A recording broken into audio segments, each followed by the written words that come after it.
Hello, y'all. I'm back, and this is Bible Stories Revisited. Today's story, we're going to be going through Job. Um, it has been a while since I have reread Job, but I figured I might as well, I don't want to be in Genesis too long or I'm going to really get bored. So, of course, I'm going to go back to Genesis, but I'm going to really like jump around this and see, um, really what's this what comes up when I'm reading this, so to say. Now, I might not finish this all today, but it'll be in one video because I'll just chop it up. But this will be the longest read by a long shot because I plan on reading all of this. Um, and I think it's like 36 chapters, but I have the NIV version, so it'll be like shorter, a lot less dies, and everything like that. But doesn't mean the words are going to be less. So, okay. 42. 42 chapters. So, this is really one where I'm not going to do a lot of yapping unless there is something that stands out to me, which I feel like me saying that out loud, I know it's going to be a lot of yapping. But this is pretty much the thing of this channel. I'm agnostic. I grew up Christian. There are a lot of things that when you're reading these stories, you're told to think a certain way.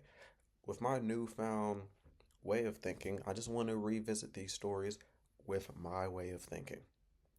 I'm going to be as honest as I can, point out as many questions as I can, because you're not really as encouraged to do that. Like, of course, they say answer all the questions, but you see the vibe change when you ask certain questions that may not have, you know what I'm saying, an already tailored answer or buzzworded answer, But we're going to get into this. This is apparently like one of the oldest as far as a a history standpoint, like in the Bible canon. This is one of the first stories they found. Like, of course, it's not in the beginning, but this is like the most ancient. Um, so keep that in mind. This is Old Testament. So yeah, I'll see a lot of people read this story like from a Christian standpoint and feel like, you know what I'm saying? Like, yeah, I, that's right. We can struggle. We can get through this. But I don't know. Maybe when you take the lens off and actually think for yourself, you might get a different perspective. So that's what we're going to do here. You can be Christian, you can be non Christian. I'm just letting you know that I am agnostic. So there are just some things I don't believe anymore, which I used to. But I still want to go through this, look back at it, because it's for me at the end of the day, you know? So, start with the prologue, chapter 1. In the land of Uz, there lived a man whose name was Job. This man was blameless and upright. He feared God and shunned evil. He had 7 sons and 3 daughters, and he owned 7,000 sheep, 3,000 camels, 500 yoke of oxen, and 500 donkeys, and had a large number of servant slaves. He was the greatest man among all the people of the East. Now, blameless people had certain, what I'm saying, names about blameless, but blameless pretty much means you ain't do nothing wrong, not a thing. And yeah, blameless and upright. Um, I know a lot of agnostic people will try to use the angle that blameless will be equal, like it's equal to like sinless. I'm not gonna make that argument, um, but I have heard it before. Um, Once again, I'm just pointing out like new angles that like if you're from a Christian lens, they don't really put it like that. like they'll just be like, this was a very righteous man. But I know like hardcore atheists, because I'm not there yet, but a hardcore atheist would be like, he means sinless. And God still, but like that is kind of true. Like if you're blameless, that kind of means you did nothing wrong. So hey, either one, I'm not gonna say it is that, but I'm just letting y'all know I've heard that before. So his sons used to hold feast in their homes on their birthdays, and they would invite their three sisters to eat and drink with them. That's kind of weird. um, why did they have to invite their sisters to eat and drink with them? Like maybe see, because I know that they be treating women a little, you know what I'm saying, like a little less than human. So maybe I'm just overlooking that. I don't need to like hyper focus on that, but I will point out certain things that are kind of. Why are they holding feast? Like, okay, so the sons used to hold feast in their homes on their birthdays, and they would invite their three sisters to eat and drink with them. Because this is Bible times, the sisters do not own property because they are females. That's kind of how they do it. This is old times. But yeah, when a period of feasting had run its course, Job would make arrangements for them to be purified. Early in the morning, he would sacrifice a burnt offering for each of them, thinking, perhaps my children have sinned and cursed God in their hearts. This was Job's regular custom. So, still, regularly, on a regular basis, giving God that nice burning flesh as the offering, pure animals to purify all of them, you know? So, offering sacrifices constantly, right? Now, here we go. One day, the angels came to present themselves before the Lord and Satan. Hmm. See, now, the Hebrew Satan means adversary. So that's what they call it in like the Old Testament. But because this is like New Testament or Newer Testament, they just outright say Satan. But in the not the Old Testament, but like King James Version and stuff, it's adversary instead of Satan. So yeah. Still, I wonder why Satan's at the throne. Anyways, okay, my fault. I'm reading this wrong because the note. One day the angels came to present themselves before the Lord and Satan. So once again, the angels are presenting themselves before the Lord and Satan. Now, I don't really know. Someone might be sliding, I'm not sure. But bro, Satan is at the throne? That's interesting. Um okay. So the Lord said to Satan, "Where have you come from?" Let me read this one more time because there's obviously something I'm not reading right. Okay, let's just move on.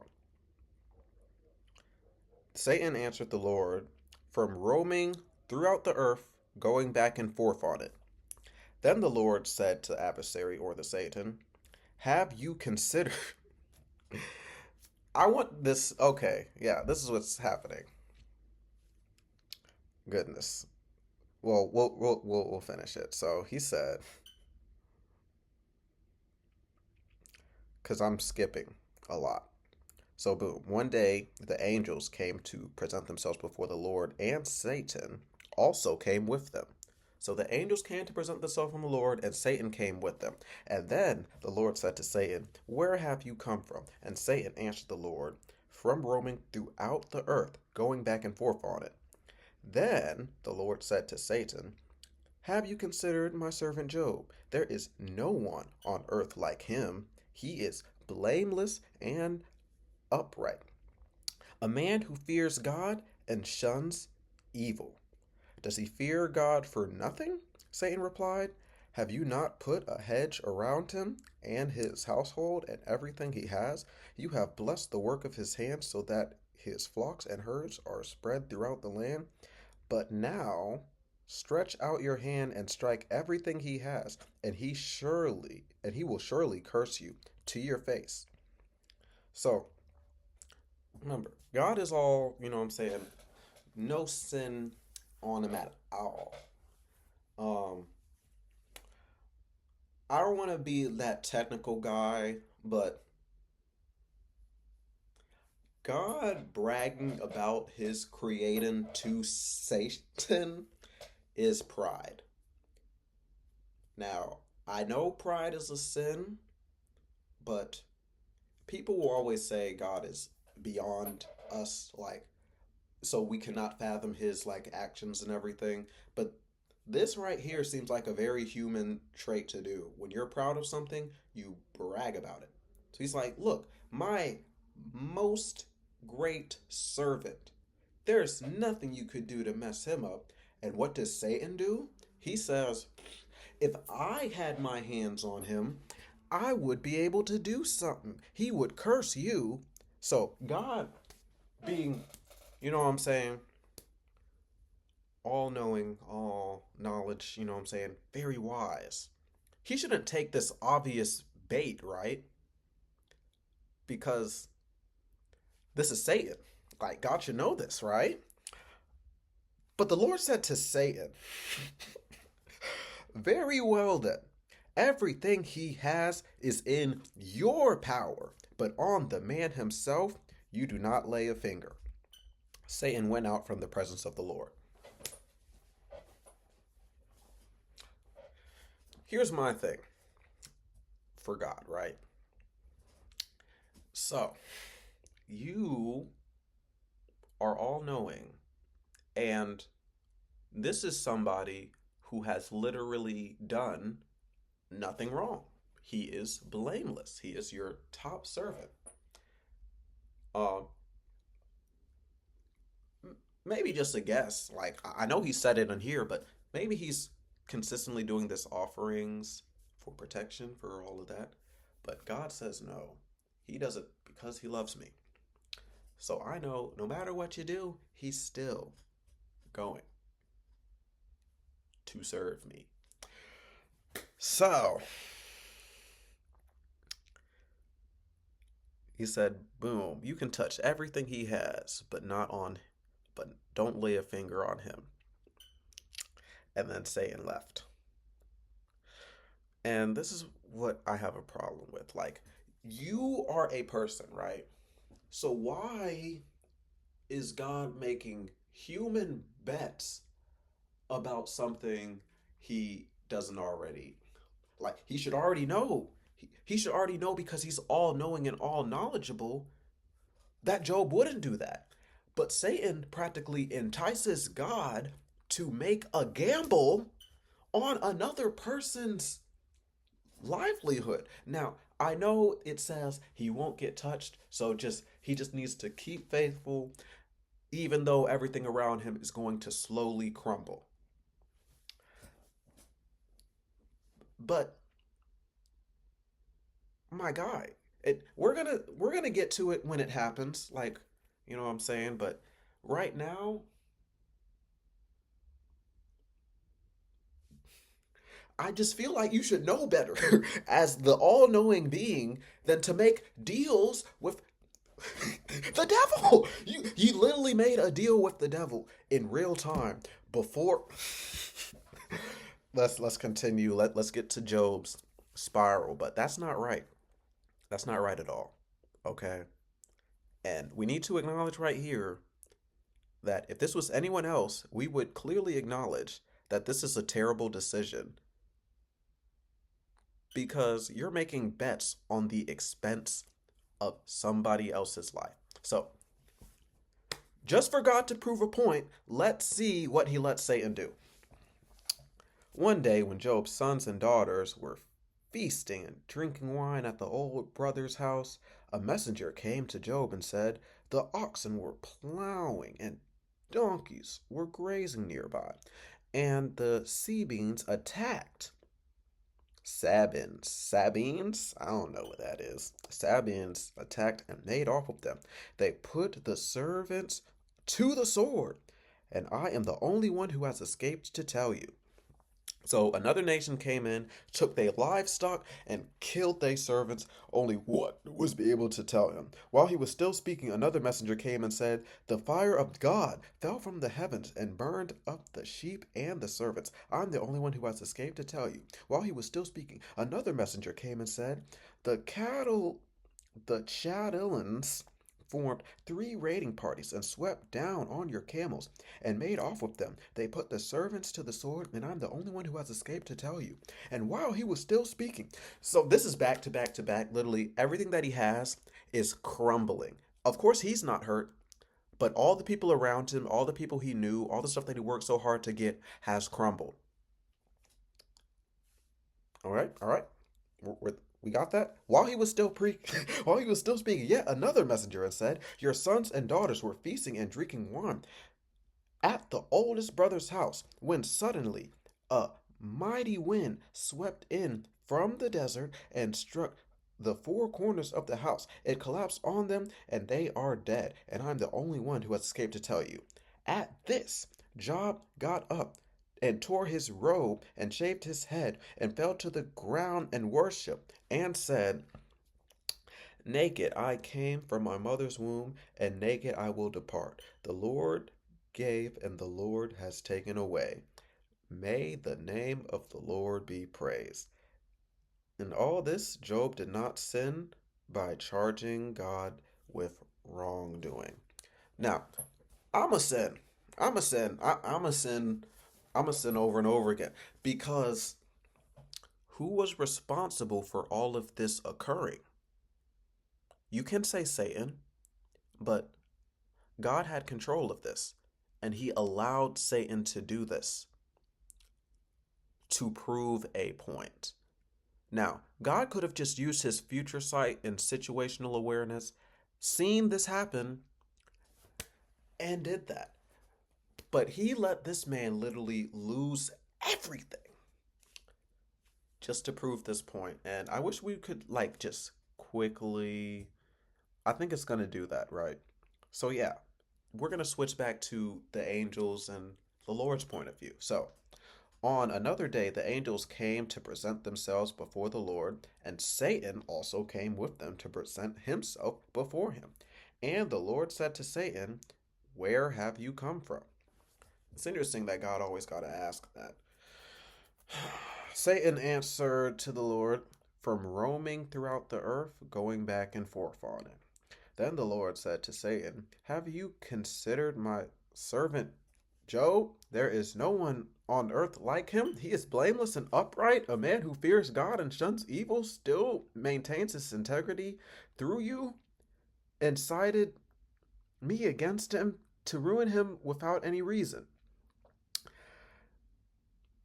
And still he maintains his integrity. Through you enticed me against him to ruin him." Let me say that one more fucking time.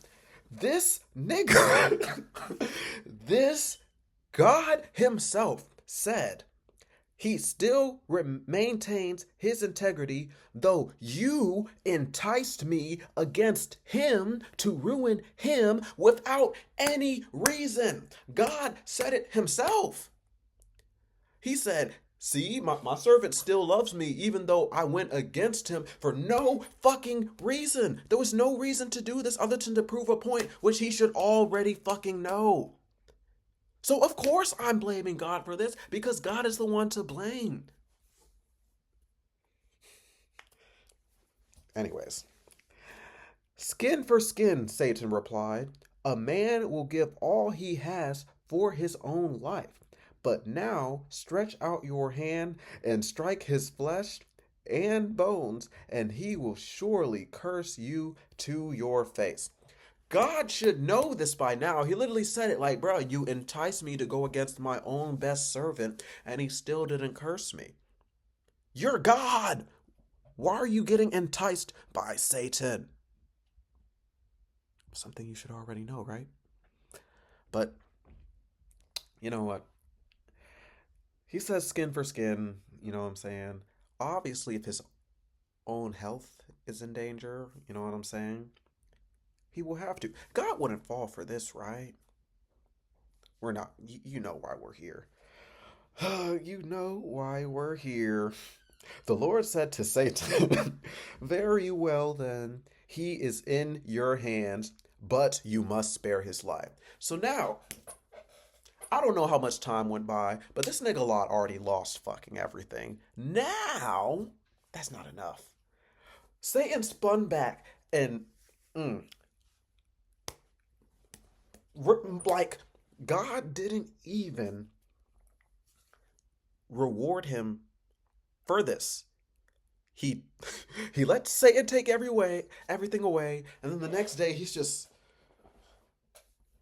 I see what you did, but you see how my servant still didn't do nothing? Yeah, I told you. I told you that's my best one. Oh, you want to fuck up his health? Oh, you said no ball. you said you said he won't. I bet you he will. Bickering like children. You're supposed to be the all-knowing being most. Oh my gosh, it's crazy. It's just so insane. So yeah, God says mess up his health. Mess that shit up. Oh, niggas are sliding. Are niggas sliding? I think niggas are sliding. I'm only on chapter 2. Y'all, we I might have to come back to this, y'all. Whatever. Use the restroom real quick. We'll see if this says. All right, we're back like we never left. I just had the bros pull up if y'all heard the people, but we're gonna go right back.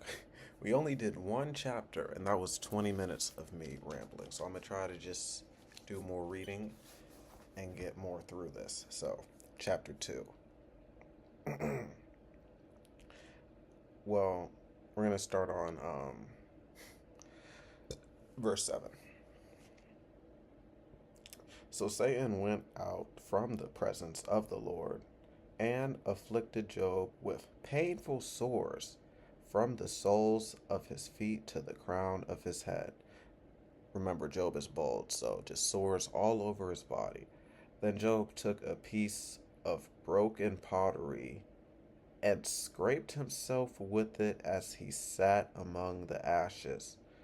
His wife said to him, are you still maintaining your integrity? Curse God and die. He replied, you are talking like a foolish woman. Shall we accept good from God and not trouble? In all this, Job did not sin in what he said. Um, so yeah, God takes another deal with the, you know what I'm saying, Satan or the adversary. And instead of all the, he still has his wife, but his wife is like, yo, you literally lost everything and you're sick. And I think we can guess who did it or who allowed it to happen. Because even if, because God is not doing this himself, but he is literally knowingly allowing Satan or the adversary to bring literal harm on an individual who he claimed was proudly his, you know what I'm saying, best servant. He just said, yeah, for shits and giggles, let's completely ruin his life, ruin his health, just to see if he'll curse me or not. Like, the type of manipulation in this shit is insane. Like, and if the woman wasn't like, you know what I'm saying? If the wife wasn't like, just curse God, she said curse God and die. So she's just sick of him altogether. But he says, you are a foolish woman. Um, and then I don't.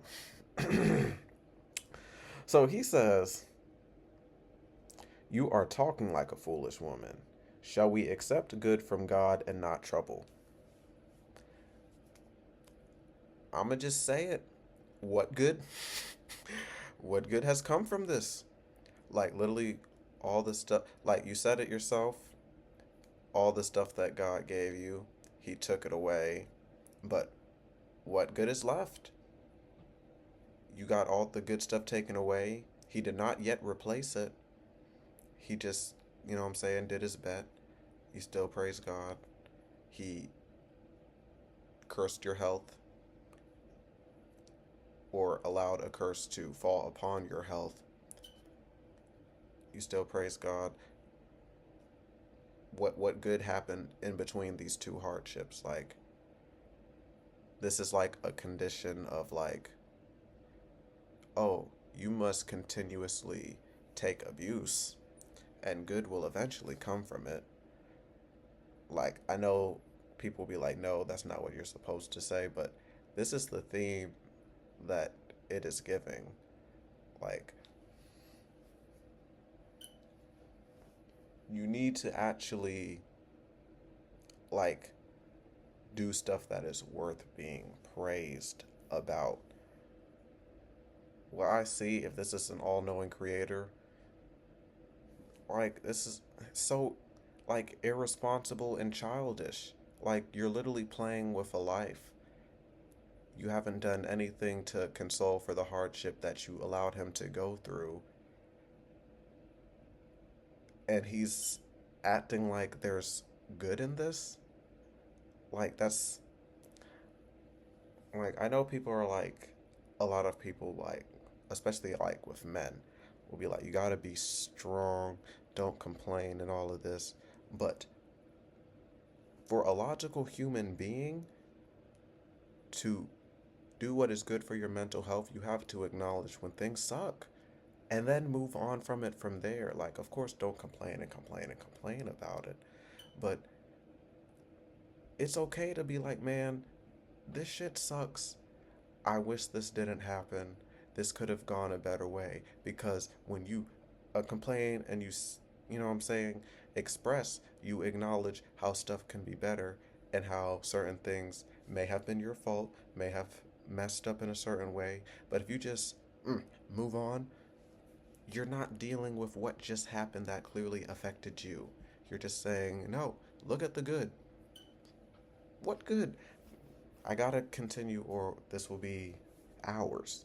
So, um, when Job's three friends, not saying their names, heard about all the troubles that had come upon him, they set out from their homes and met together by agreement to go and sympathize with him and comfort him. When they saw him from a distance, they could hardly recognize him. They began to weep aloud, and they tore their robes and sprinkled dust on them. What is wrong with these people? Like, what is with what? Like, I know you're grieving, but yo, that is like just me having that image is just a little funny. I can't lie, but yeah. Then they sat on the ground with him for 7 days and 7 nights. No one said a word to him because they saw how great his suffering was. So they just sat with him to be in his presence, and they knew there's nothing they can say to console something that traumatic of what he went through. They could see just by being in his presence that all he needed was somebody there. And that's just good friends. That's good friends so far. Now, after this, Job opened his mouth and cursed the day of his birth. He said, May the day of my birth perish, and the night said, and the night that said a boy is conceived. That day it may turn to ashes. May God above not care about it. May no light shine on it. May gloom and utter darkness claim it once more. May a cloud settle over it. May blackness overwhelm it. That night may darkness seize it. May it not be included among the days of the year, nor the entered in any of the mounts. May that night be barren. May no shout of joy be heard in it. May whose cursed days curse that day, those who are ready to rose Leviathan. May its morning stars become dark. May it wait for daylight in vain, and not see the first days of dawn. For it did for it did not shut the doors of the womb on me to hide trouble from my eyes. Why did I not perish at birth and die as I came from the womb? Why were their knees to receive me, and breasts that I might be nursed?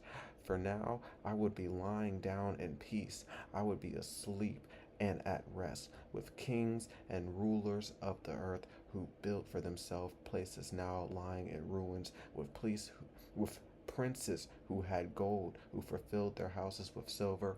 Or why was I not hidden away in the ground like a stillborn child, like an infant who never saw the light of day?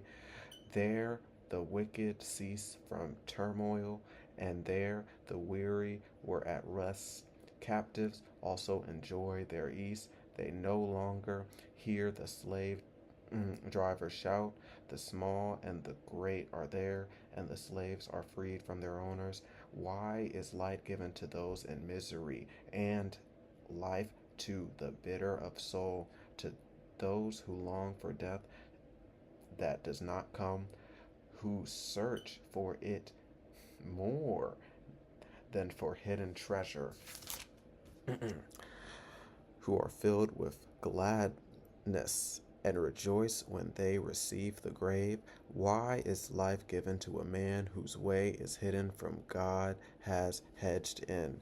For nothing has become my daily for sighing has become my daily food. My groans pour out like water.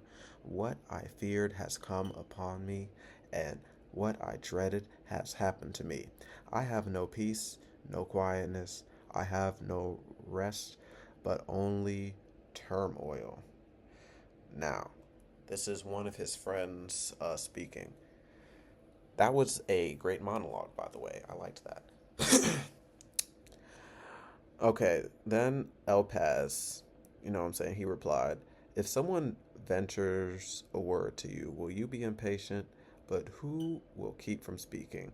I think have how you have instructed many, how you have strengthened feeble hands. Your words have supported those who have stumbled. You have strengthened faltering knees. But now trouble comes to you and you are discouraged. It strikes you like you are dismayed. Should not your piety be your confidence, and your blameless ways your hope? Consider now who, being innocent, has ever perished. Were where were the upright ever destroyed? As I have observed, those who plow evil and those who sow trouble reap it. At the breath of God they perish, at the blast of his anger they are no more. The lions may roar and growl, yet the teeth of the great lions are broken. The lion perishes for lack of prey, and the cubs of the lioness are scattered. A word was secretly brought to me, my ears a whisper of it. Amid disquieting dreams in the night, when deep sleep falls on people, fear and trembling seized me and made all my bones shake. A spirit glided past my face, and the hair of my body stood on end. It stopped, but I could not tell what it was. A form stood before my eyes, and I heard a hushed voice. Can a mortal be more righteous than God?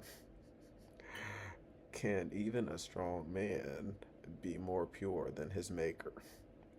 If God places no trust in his servants, if he charges his angels with error, How much more those who live in houses of clay, whose foundations are in the dust, who are crushed more readily than a mouth. Between dawn and dusk they are broken to pieces. Unnoticed they perish forever. They are not the cords of their tent pulled up, so that they die without wisdom. Chapter 5.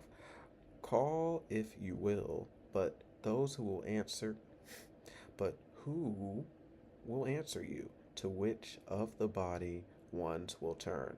Resentment kills a fool, and envy slays the simple. I myself have been seen a fool taking root, but suddenly his house was cursed. His children are far from safety, crushed in court without a defender. The hungry consume his harvest, taking it even among the thorns, and the thirsty paint after his wealth. For hardship does not spring from the soil, nor does trouble sprout from the ground. Yet man is born to trouble, as surely as sparks fly upward. But if I were you, I would appeal to God. I would lay my cause before him. He performs wonders that cannot be fathomed, miracles that cannot be counted. He provides rain for the earth. He sends water on the countryside. The lowly he sets on high, and those who mourn are lifted to safety. He thwarts the plans of the crafty so that their hands achieve no success. He catches the wise in their craftiness. Oh, I'm adjusting, y'all. My neck. Okay. And the schemes of the willy are swept away. The darkness comes upon them in the daytime. At noon they grope as in the night. He saves the needy from the sword in their mouth. He saves them from the clutches of the powerful. So the poor have hope, and injustice shuts his mouth. Blessed is the one whom God corrects. So do not despise the discipline of the Almighty. For he wounds, but he also binds up. He injures, but his hands also heal. From 6 calamities he will rescue you, and 7 no harm will touch you. In famine he will deliver you from death, and in the battle from the stroke of the sword you will be protected from the lash of the tongue, and need not fear when destruction comes. You will laugh at destruction and famine, and will not fear the wild animals, for you will have a covenant with the stones of the field, and the wild animals will be at peace with you. You will know that your tent is secure. You will take stock of your property and find nothing missing. You will know that your children will be many, and your descendants like grass of the earth. You will come to the grave in full vigor, like sheaves gathered in season. We have examined this, and it is true. So hear it and apply it to yourself. So he had a cool little, what I'm saying, a cool little monologue here, right? You know what I'm saying? Like, he was trying to relate to him and, like, what I'm saying, asking questions like, can mortal be more righteous than God? You know what I'm saying? Can even a strong man be more pure than his maker? If God trusts no, you know what I'm saying? And it ain't nothing like I have like too much of a problem with. I just don't agree with it. And that's pretty much it. Like he he's pretty much projecting what he wants God to do, but what we've seen in this story specifically, as of right now, has God healed him? Has he, you know what I'm saying? Has he protected him? Like he has protected him specifically, as in kept him alive, but has his what has his life been worth so far? All the stuff that he gained, all the stuff that he had to make a name for himself is no more. All he has is his relationship with God. But what has God done for him other than keep him alive? Even though he was already blessing him because Job was blameless and already doing everything that he needed to do. He did not do a thing wrong. All of this is happening because of a bet that God made. They sit with him for 7 days because they realize the pain that he's going through. He hasn't told him he's already lost his children and literally everything, but you can see that that man's lost a lot. And the first thing you say after all this is still trust God. He's gonna make it all right. He's not gonna make this bad. Like all the stuff that you're saying, like half the stuff that you said he won't do, Job has already went through. So saying God won't do this is like a hollow promise because it already has been broken.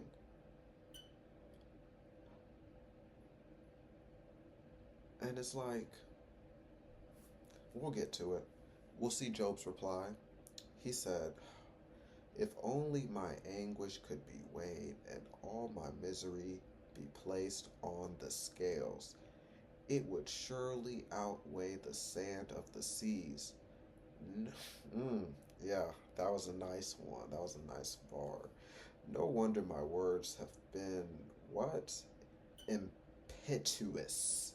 Impetuous. Ah, okay. The arrows of the Almighty are in me. My spirit drinks in their poison. God's terrors are marshaled against me. Does a wild donkey bray when it has grass, or an ox bellow when it has fodder? Is tasteless food eaten without salt? Or is there flavor in the sap of the mallow? Um, what? What is mallow? Of the uncertain. Okay. I refuse to touch it. Such food makes me ill. Oh, that I have my request, that God would grant what I hope for, that God would be willing to crush me, to let loose his hand and cut off my life. Then I would have his consolation, my joy in unrelenting pain, that I had not denied the words of the Holy One. What strength do I have that I should still hope?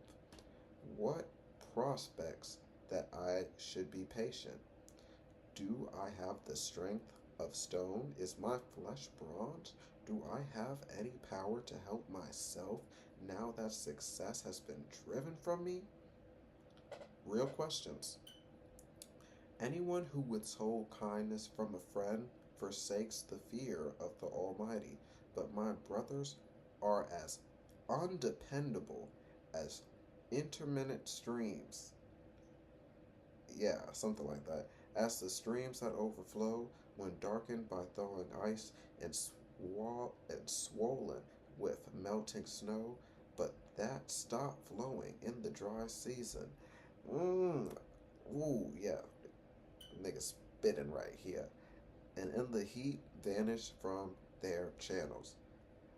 Caravans turn aside from their routes. They go off into the wasteland and perish.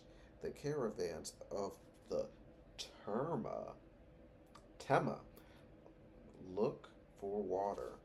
The traveling merchants of Sheba look in hope. They are distressed because they had been confident. They arrived there only to be disappointed.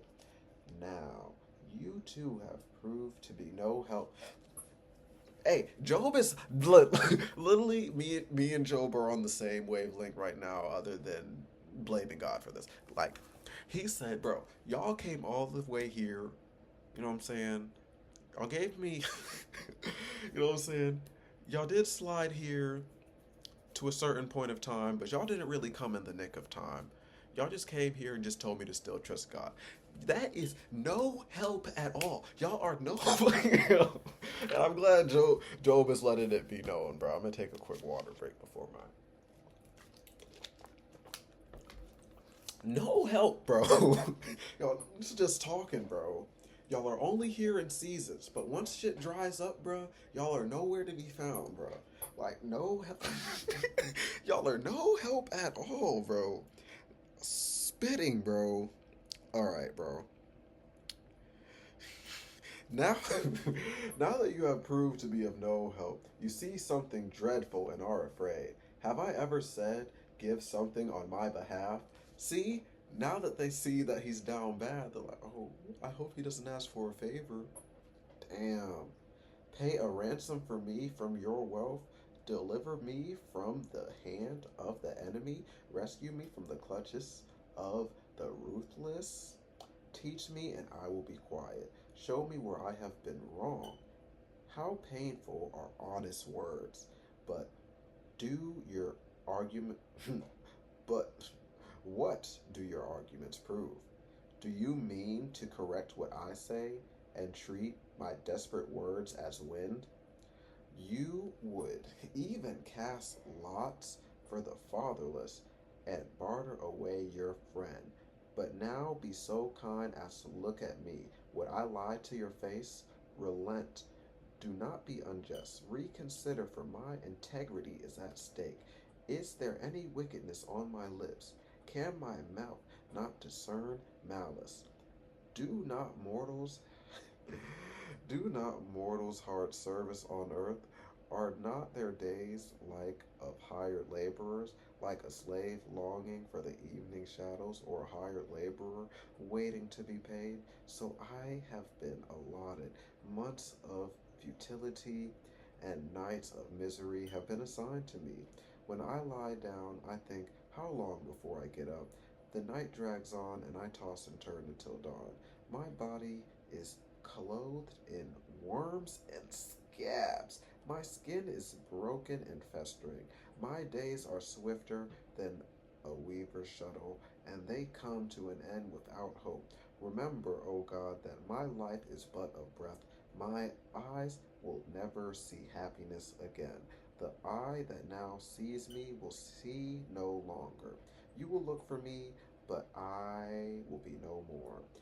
As a cloud vanishes and is gone, so is who goes down to the grave does not return.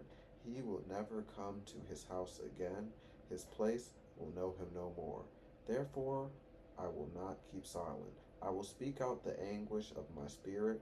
I will complain in the bitterness of my soul.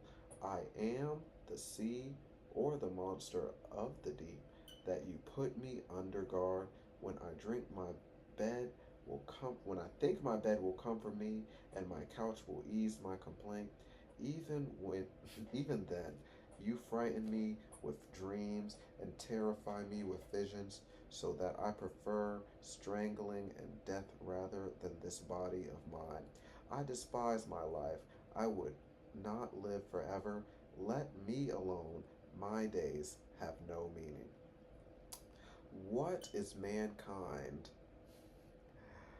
Oh gosh, we're gonna hear another friend talk.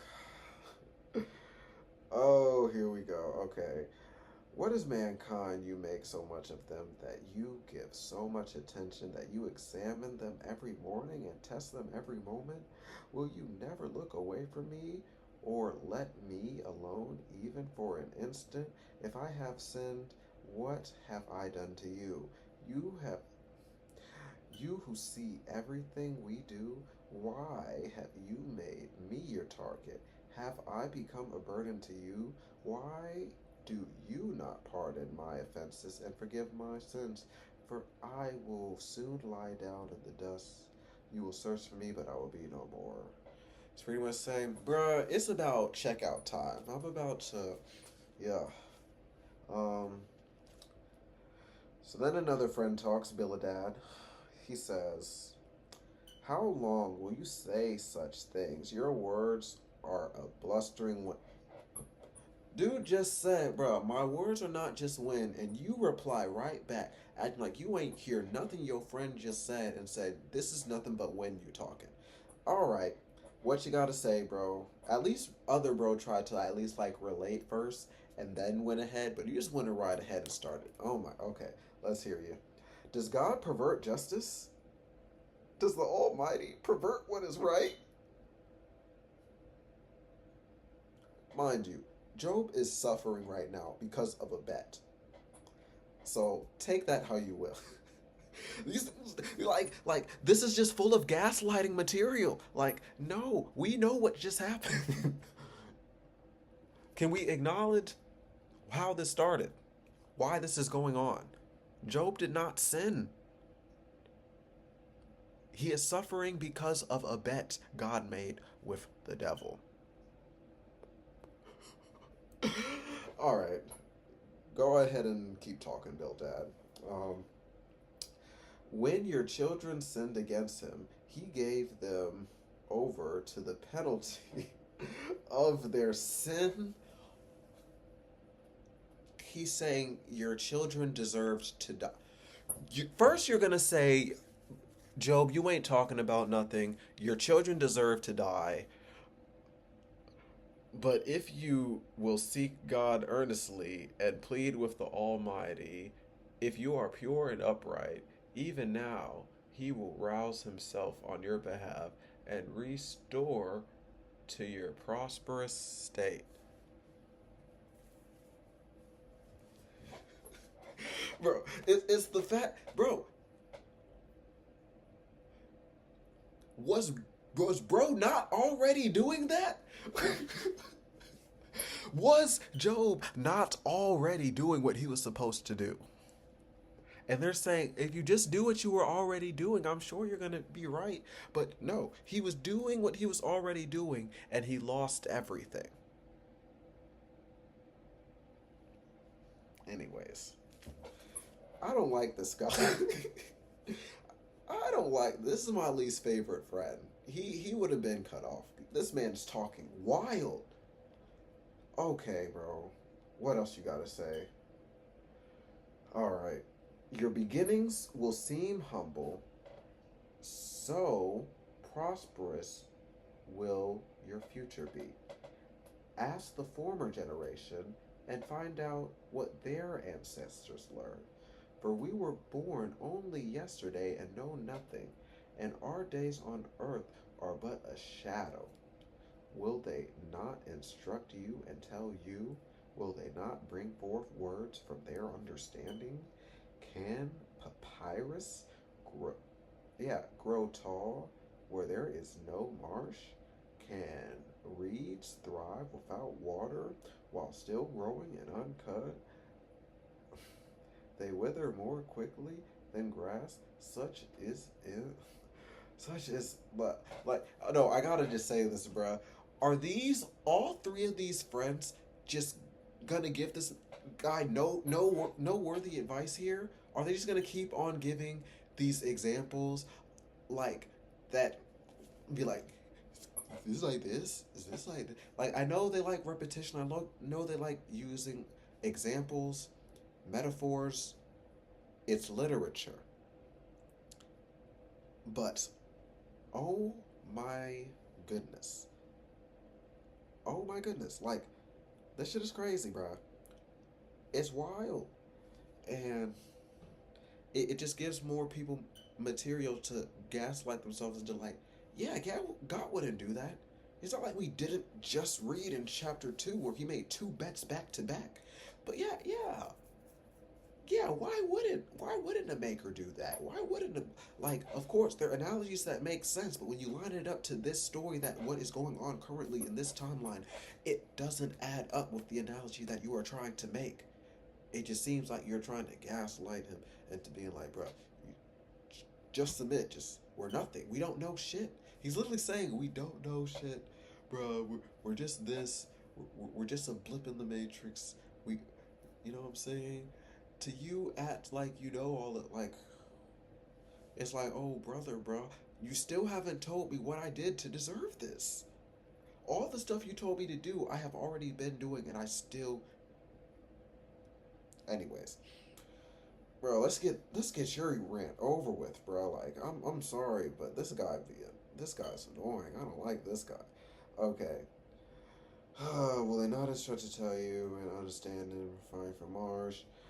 While still growing and uncut, they wither more quickly than grass. Such is the destiny of all who forget God. So perishes the hope of the godless. What they trust in is fragile. What they rely on is a spider web. They lean on the web, but it gives away. They cling to it, but it does not hold. They are like a well watered plant in the sunshine, spreading its shoots over the garden. It in inwits its roots around the pile of rocks and looks for a place among the stones. But when it is torn from its spot, the place disowns it, and it says, I never saw you. Surely its life withers away, and from the soil other plants grow. Surely God does not reject one who is blameless, or strengthen the hands of evildoers. Like, literally, they're trying to gaslight you into saying, like, bro, God literally just did this. Like, oh my gosh. He's like, God wouldn't. Job, Job, come on now. First of all, you're not talking about shit. Your kids died because they're sinners. You need to submit to God. God, if you were doing your routine, you will be so prosperous. Like, I know you were already doing your routine without fail, and you were even making sacrifices to your kids so that, you know what I'm saying, they would be protected and they still ended up perished. I know you did all of that, but if you just continue doing that and continue serving him, like, I swear, like, you'll be prosperous. It'll be like nothing happened. I know these are humble beginnings right now, but I swear. And God would never strengthen evildoers to put harm on you. He, he wouldn't he wouldn't put this harm on you for any reason. There has to be a reason this is happening. This is the this is the harmful doctrine that makes people be like, no, it has to be your fault. Did they not say is the first chapter of Job, the first page of Job, not say this man is blameless? We're about to do this right now. We're about to audit this right now because, bro, I don't like this guy. This guy cap. This guy is the most capper, bro. Like, look, bro. One, Job 1, chapter 1, bro. Job 1, verse 1. In the land of Uz there lived a man whose name was Job. This man was blameless and upright. And then here goes his friend saying, surely God will not reject one who is blameless or strengthen the hands of evildoers.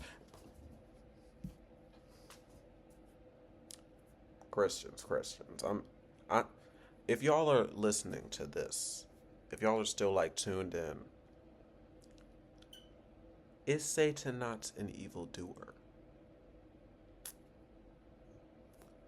I'm just, oh my goodness. Okay, let's get through it. He's almost done yapping, and then Job will have us reply. Job, please tell this man to shut up. Like, okay.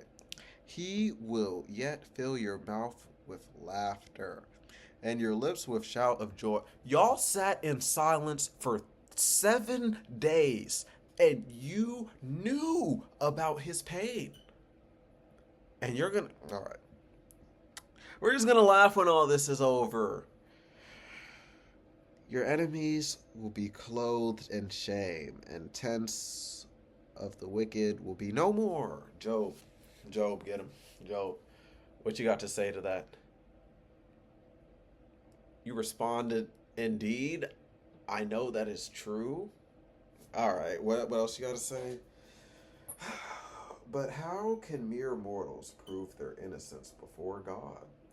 Though they wished to dispute with him, they could not answer him one time out of 1,000.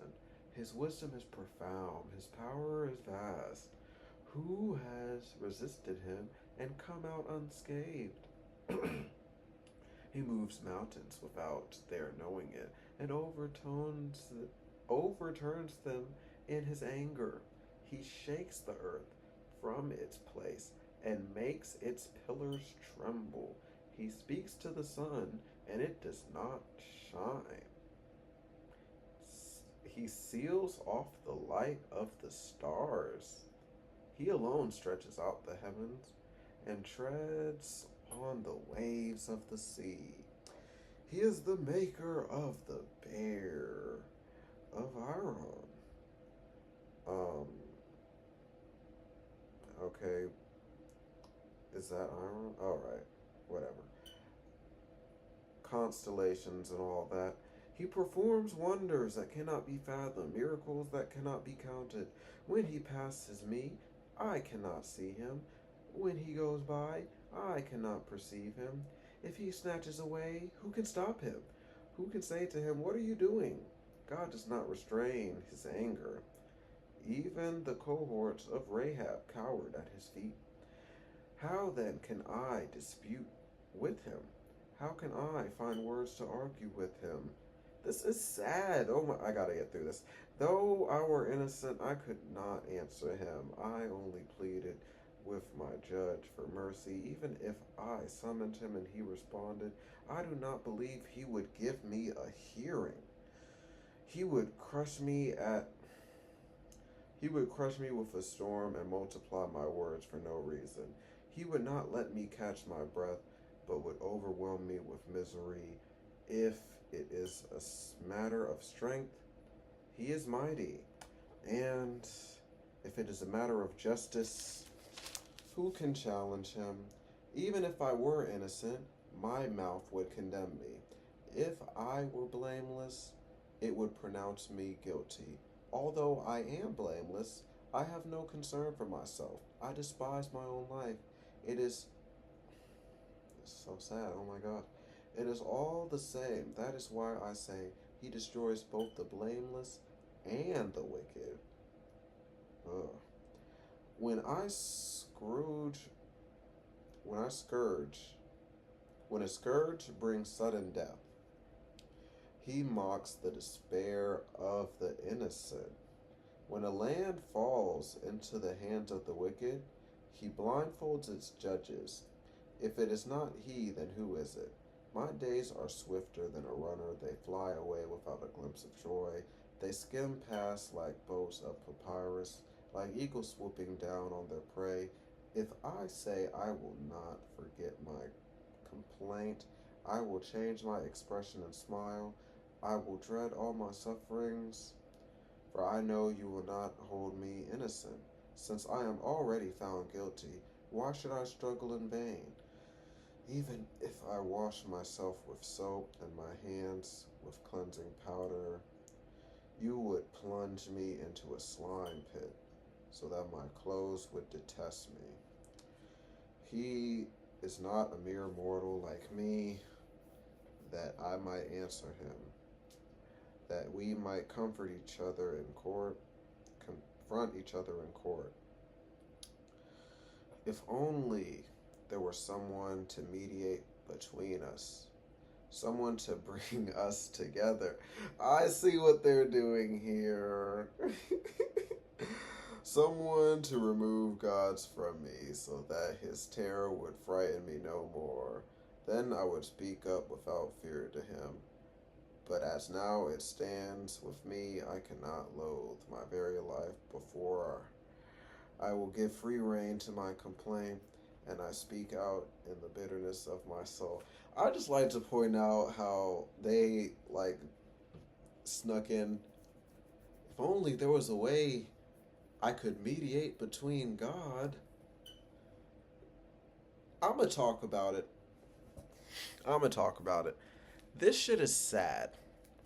This shit is sad because this is literally how like a lot of Christians feel. This is almost how I felt in certain ways. Like when dealing with certain things, it's like we are like, oh my gosh, like it's sad. It's sad that, and people will think this is the right way to think, and it's like, no, no, that's not good. That is not good. Like, of course, obviously, saying like I don't want to be here is not good and everything.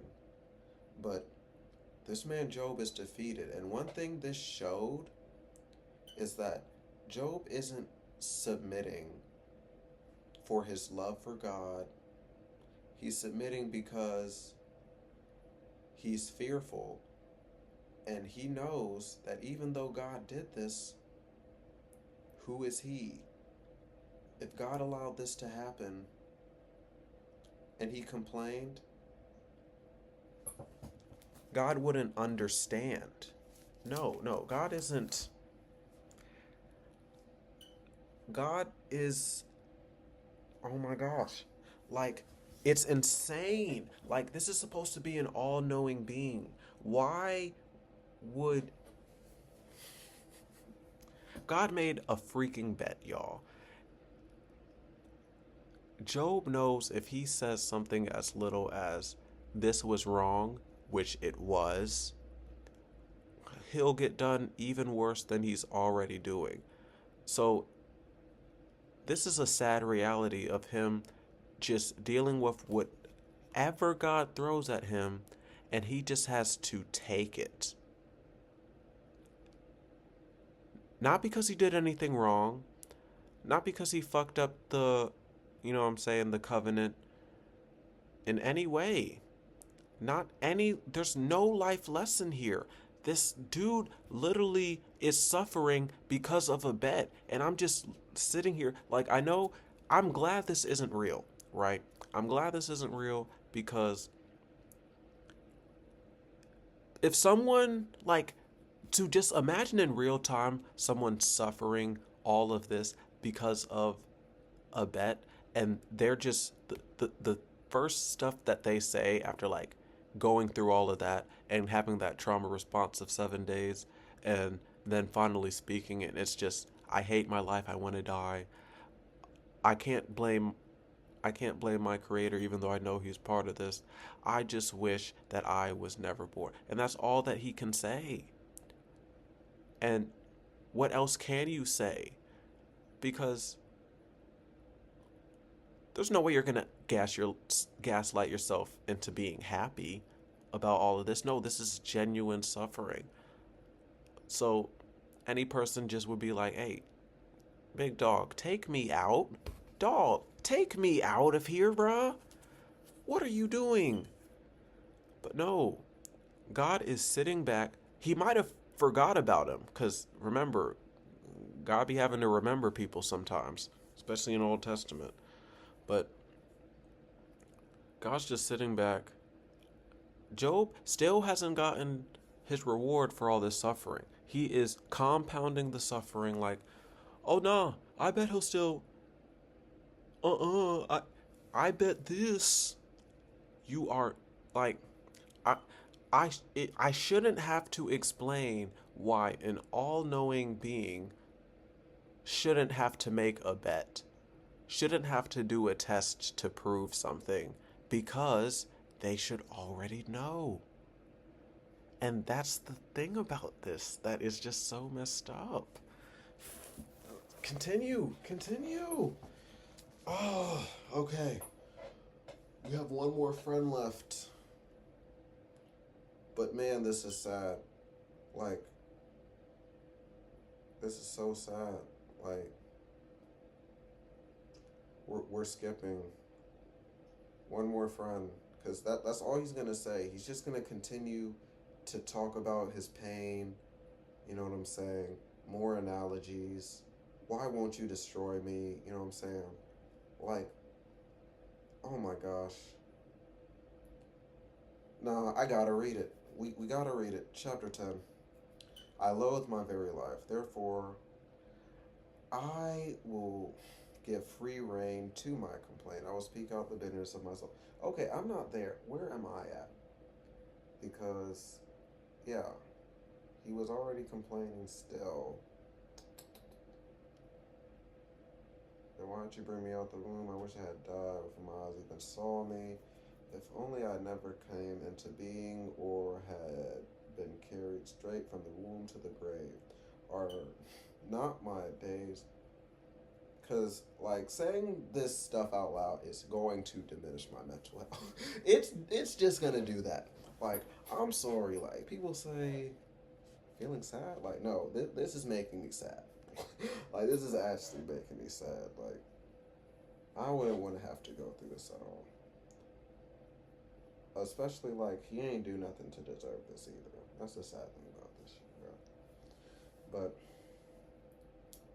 yep, before I go to the place of no return, gloom, la da la da la da, boom a boom, land in the darkness, utter darkness and disorder, where even light is like darkness. So now, last friend, Zophar. Let's see what his advice is. Are all these words to go unanswered? Is this talker to be vindicated? Will your idle talk reduce others to silence? Will no one rebuke you when you mock? You say to God, my beliefs are flawless and I am impure in your sight.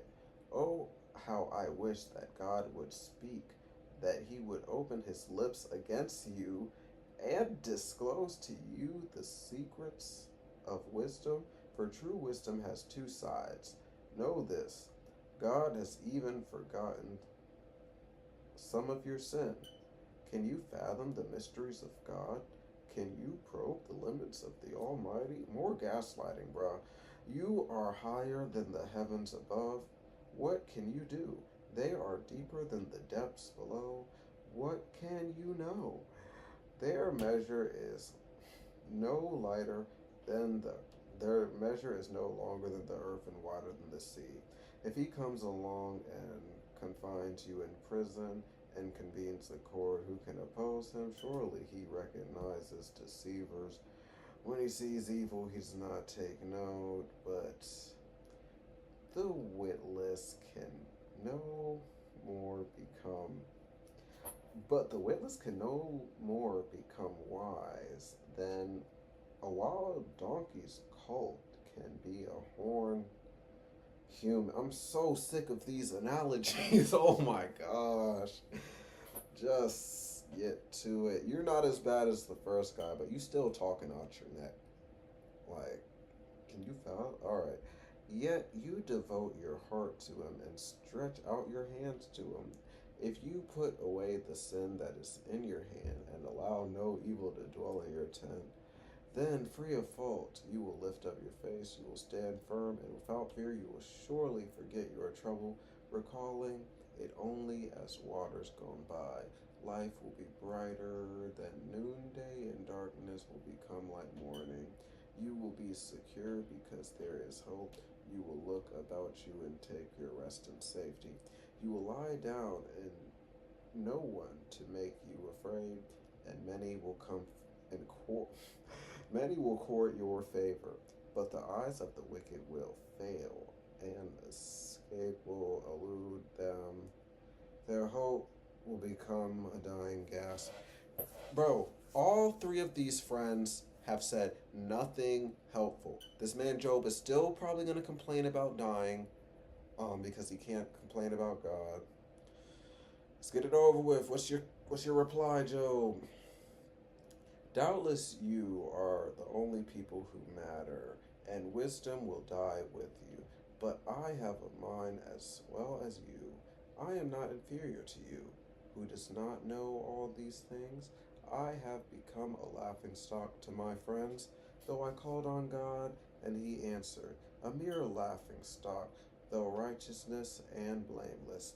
Those who are at ease contempt for misfortune, as the fate of those whose feet are slipping. The tents of martyrs are undisturbed, and those who provoke God are secure. Those God has in his hand, but ask the animals, and they will teach you, or the birds in the sky, and they will tell you, or speak to the earth, and it will teach you, or let the fish in the sea inform you, which all just not. Oh my gosh, El Paso's about to start talking again. Y'all, I'm not reading all that. I am not reading all that. Because I need to skip to the final words. Like, oh my gosh. I'm not reading this exchange. Because, bro, they ain't talking about shit, bro. I'm not gonna lie to y'all, bro. They is not talking about nothing. Like,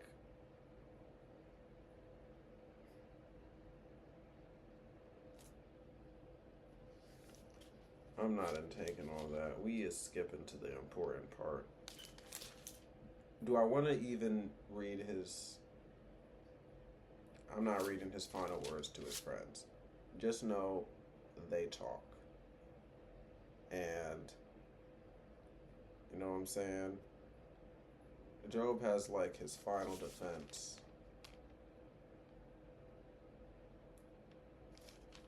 And then, more men stopping to answer this man.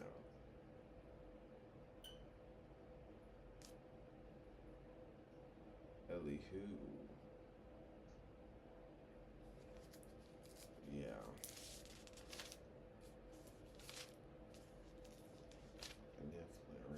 Yes.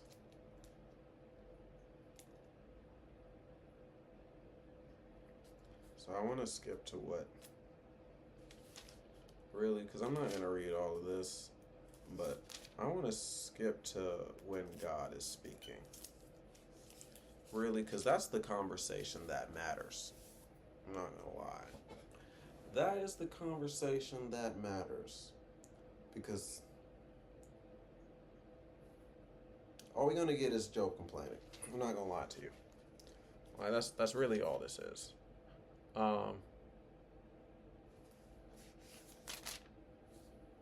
So, we'll get to when the Lord speaks, right?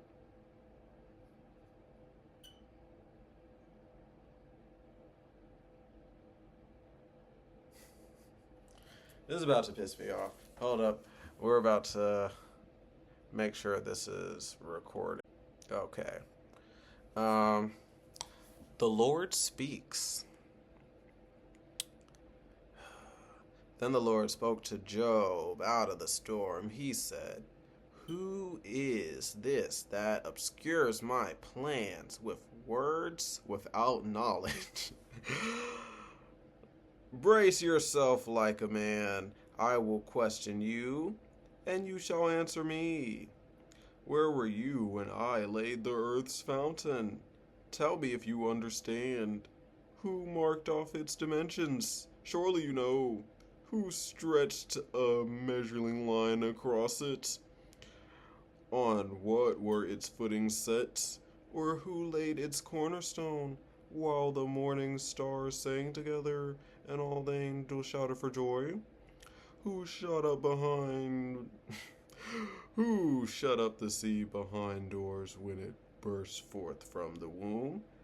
When I made the clouds as garnet and wrapped it in thick darkness, when I fixed limits for it and set its doors and bars in place, when I said, "This far you may come and no farther.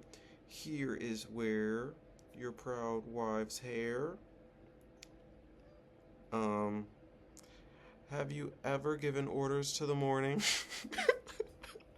Like, y'all, I'm sorry, but I am literally picturing God having like that rich white boy accent. Like, have you ever the order? Like, bro, this is not describing anything about, like, why he went through that. We'll continue, though. Um, that it might take the earth by the edges and shake the wicked out of it. The earth takes the shape like clay under a seal. Its features stand out like those of a garment. The wicked are denied their light, and their upraised arm is broken. Have you journeyed to the springs of the sea, or walked in the recesses of the deep? Have the gates of the death been shown to you? Have you seen the gates of the deepest darkness? Have you comprehended the vast expanses of the earth? Tell me if you know all this. This is gaslighting 101. Like, I know it's not gaslighting, but this is not what we was talking about. Like, you're pretty much coming up saying, like, if you know everything, speak. If you know what I ate yesterday, speak. Okay. In that case, let me speak. Oh, Lord. I need to change that phrase. What do I say? What's my new phrase? I'm gonna figure out something. But oh my goodness. He goes on and on. Like, I wish I was. Like, I really wish I was joking, but he does not stop. He just goes on and on. This man, bro. Like, oh my gosh, it's making. Like, people look at this and see wisdom. Like, I'm imagining going forth to God Himself and asking a question. Or, you know what I'm saying? Maybe I ask Him, like, why'd you do this? And He responds with some bullshit like this. Some shit like, if you were there when I created this, obviously none of us were, bruh. Like, I know you're God, but these are your creations. If you're going to relate to people in any capacity, you gotta meet them here. And see, this is the damage control they did with the New Testament, with adding in 4 different versions of Jesus. Because they knew that this God, when you read this Old Testament, there's no reasoning with this God. There's no way that this God could understand you. Job said it himself. Like, Job, I'm gonna say this one last time because I feel like I'm repeating myself just like Job, and this whole thing is repeating himself. Job literally did nothing wrong. The first verse says he was blameless. Satan pulls up with angels and makes a bet with God. If you bypass all the shouldn't God already know it, so he shouldn't even take a bet? Why is he even entertaining Satan in the first place?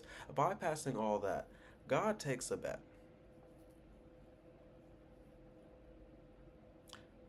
After he proudly boasts about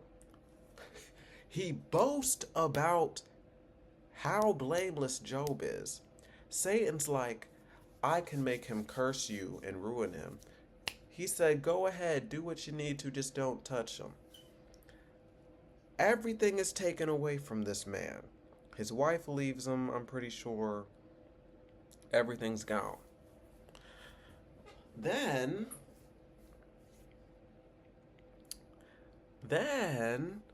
Oh my gosh. Satan spins back. God does not help him out.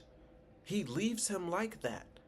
He's like, yeah, he'll be all right. He'll keep praising me. Cool bet though, I won. Satan spins back again and is like, yeah, he still prays. He still didn't sin. But if I can get to him, I know I can mess him up. I can know. So he's like, yeah, I know I said I wasn't gonna let you touch him. You can touch him, just don't kill him. Make him suffer. So now, already losing most of his support system, everything that helps you stay sane in moments of hardship, he loses his health. On top of already having everything around him gone. He doesn't blame God, but understandably so. This man just wants to die now. He's begging for death. And as this man continues to beg for death, continues to hate his life, God says, why are you trying to mess up my knowledgeable plan? Bro, you can't gaslight us, bro. We saw what happened, bro. This isn't a knowledgeable plan. You made a freaking bet because you bragged on somebody.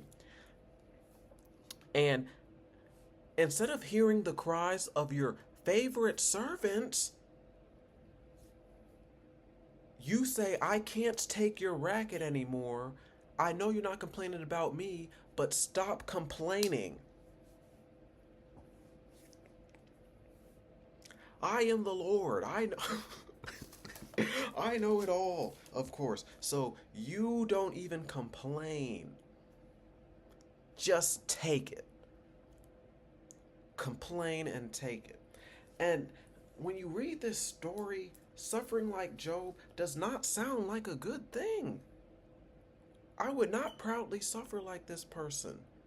Suffer for something that I had no reason in suffering for. And no, no, I'm good. I'm good. And I know in the end, he gets his livestock back, he gets a different group of family members. But y'all heard this thing before because I've said it in Sunday school. That's not his actual family, though. His daughters and sons are still dead. And like in Sunday school, it's like, okay, so he has one family in heaven right now.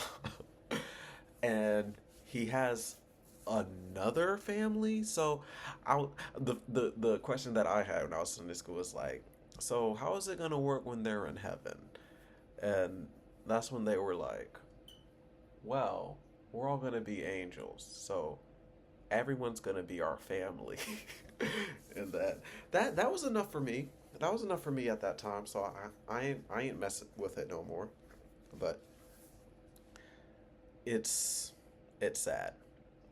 It's sad. And like people like read this story to like hype them up, you know what I'm saying? Get them through a tough time.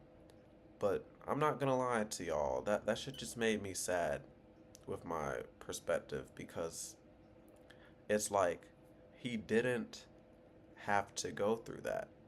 And the whole time while he was rightfully complaining, didn't even curse God once.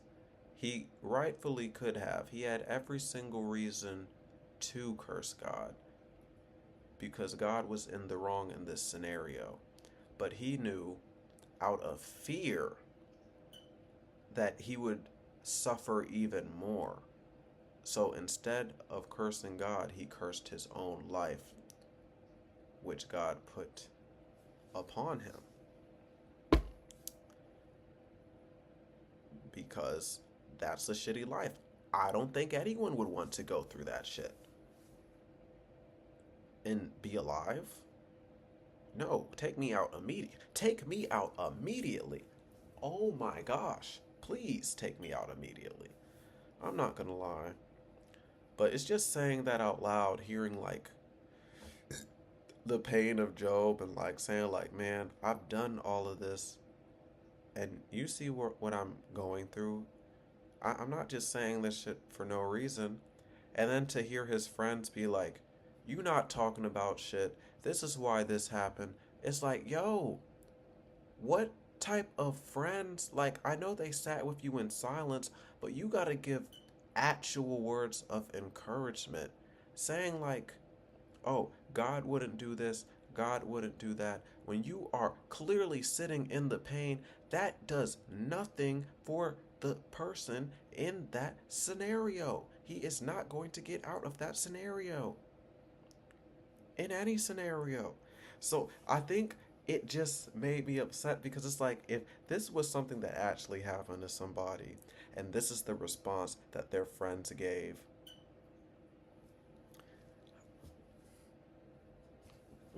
I wouldn't feel lifted up either. I'd still be sad too. I'm not gonna lie. And I know that there's a side quest or something like that, but it's just more complaining. And I didn't feel like reading that out loud so much because when you read stuff out loud, it's in your subconscious. And I feel like that's why there's so much repetition within this to really get it in your subconscious. Pretty much saying the same thing different ways over and over and over again. And it's sad because, man, I'm glad I broke free from that type of thinking because that type of thinking is sad. And you're going to continuously going for this book for guidance to hopefully get yourself lifted up. And you're not going to, you know what I'm saying? Like, of course, people go places, people do stuff, people make stuff happen. But as far as like us progressing as a society as a whole, this is going to keep us stuck because these are old ways of thinking. Not everything in this is knowledge, you know, or knowledge that is useful for today. Like, you see, even like the rewards that he got back, new servants, new wives to make new children. You know what I'm saying? Me personally, if I lost a child, me having another child or multiple child is not going is not equal to bringing those children back. People are irreplaceable. And for God not to see or acknowledge that, it shows the lack of awareness once again. There is so much of a lack of awareness that even Job points it out that I can't even say my point. There's nothing that I can say because God's not going to hear me. He's not going to hear me out. I'm suffering. I've done everything that I needed to do, but it doesn't matter because I just need to deal with it. And that type of thinking sucks. No, you can change the position that you're in. If you're like stuck in a scenario, you don't have to just sit there and deal with it. Of course, like there are going to be times where you're going to have to deal with a hardship scenario, but it's like you're always look for better opportunities, always look upwards, always look for elevation, always look to improve from the position that you are in. You shouldn't feel pride in the suffering because, oh yes, God is putting me through this because I'm the strongest soldier. No, you can keep that. Please do not give me no battles.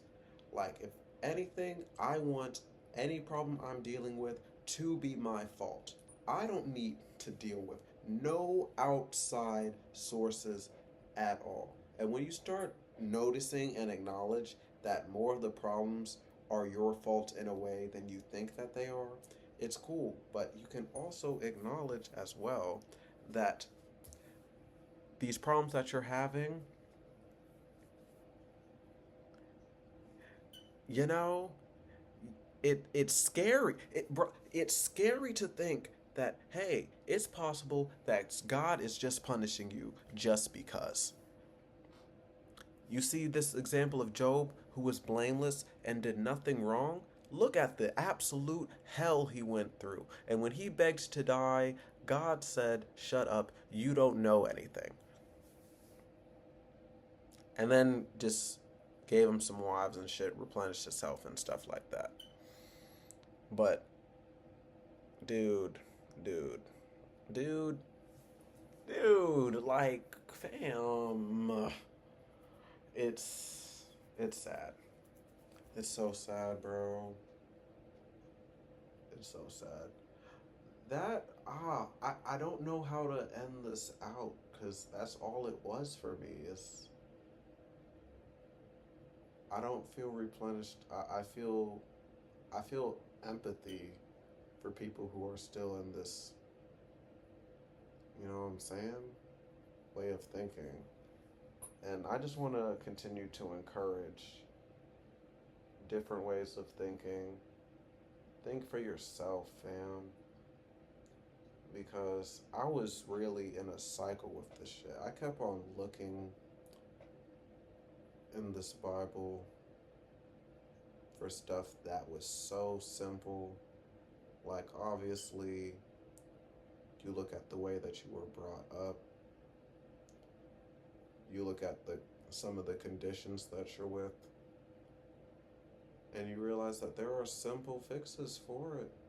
There are simple ways to process your emotions, to go through it, and it is okay to have certain emotions. It is okay to feel certain ways because you're a human. You're built like that. And it's crazy that they have a doctrine for you to practically reject your humanity, reject your flesh, and be with the spirit. But it's like, that's doing nothing but hurting you at the end of the day. And that's why there are so many pastors and preachers who be coming out gay because they be trying to shove that stuff down, but it comes out eventually.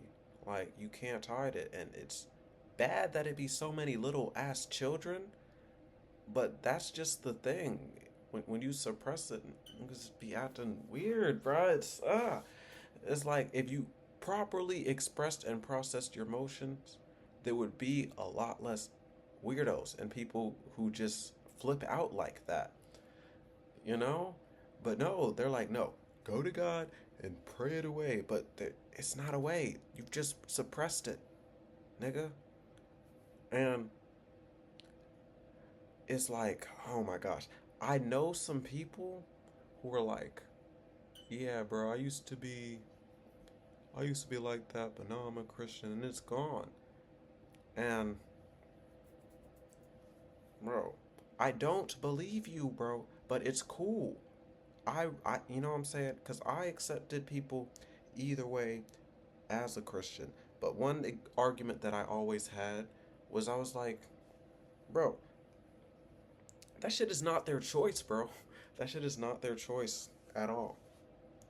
Um, it's wired in them, just like me being attracted to women is wired in me. Like your body, it's more than just oh I like that. Your body reacts. That's something you don't have control over. So for people to shun part of themselves, part of who they are, of course people are going to hate themselves. And that is just one small piece of this thing, the cycle that people are in. Yeah, that's my yap. Um,